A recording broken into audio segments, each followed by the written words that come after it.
Әнші Ерке Есмахан өзінің Instagram парақшасында ұлы муслим Құран оқып бастағаны туралы жазба жариялады. Менің таеквондист, футболист ұлым енді медреседе оқып жүргенін білесіз ғой. Дәрет намаз сүрелерді жаттап алды. 5 уақыт намаз оқып жүр.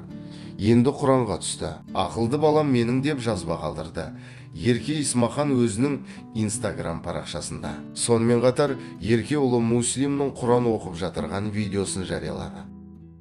أعوذ برب الفلق من شر ما خلق ومن شر غاسق إذا وقب. Алла бәрімізге саналы, салихалы ұрпақ нәсіп етсін. Егер видео ұнаса лайк басып, видео астына өзіңіздің пікіріңізді жазуды ұмытпаңыз.